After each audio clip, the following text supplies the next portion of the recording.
Focal dystonia is a very common condition in the music world, not just amongst guitarists, but pianists and string players, wind players, percussionists. It's all over the place. With regular hand dystonia, as it were, the fingers curl into the palm without pain.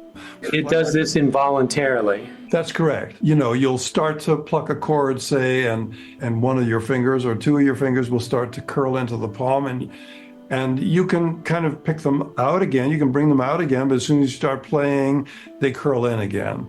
Scary. Yeah, it's very scary. Very, very scary. And it stops careers dead in their tracks. And for most people, it's the kiss of death to their career. In my case, I was fortunate it was not the kiss of death, probably just because I was really persistent over 12 years. First, I tried finding the answer with other people, none of whom could fix me. And then I turned inward and started doing some work that was actually pioneering work, understanding how to use the large muscles, particularly muscles even in the armpit, to engage the string when you're plucking the string. So I ended up curing myself 100% by 1996. It took me 12 years. Such a long time ago, it feels like another lifetime. But what I then did once I was cured was I started to teach other people about how to cure focal dystonia. I had almost throughout my whole playing career been very good at helping people out of injuries of various sorts. But this one, of course, was the one that stumped me. Now that I had fixed this one, I had now become something of an expert in it. So I started to help people. And of course, you know yourself, I'm sure, as a teacher, the more you teach, the more you learn. You always learn so much from your students. And so with that experience behind me of working with a lot of people who had focal dystonia, I used to get several emails a week with somebody saying, I have focal dystonia, can you help me? And my answer is always yes, but I need to work with you in private lessons. Now we can do it over Zoom. And at some point, I realized I needed to get it down in words. I'd been talking about it in interviews for a long time, but I ended up writing a book in 2018, which was about the whole topic of working with injuries, curing injuries, fixing injuries, preventing injuries in general. Okay, so first of all, what's the title of your book?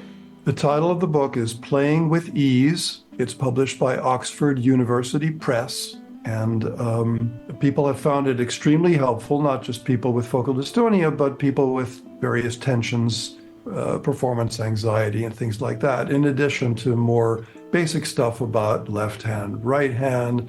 And specifically, there is that chapter 5, which is about using the large muscles, and which is how to cure focal dystonia from my point of view. I was just thinking about this yesterday, preparing for your interview, and I was thinking, poor David, guitarists are already kind of fussy, and now that he's known as this teacher who's overcome focal dystonia, he's going to get the most neurotic students of a neurotic instrument, and they're going to come to him like a bunch of little wounded baby ducklings, Has that been the case? Yeah. I knew it.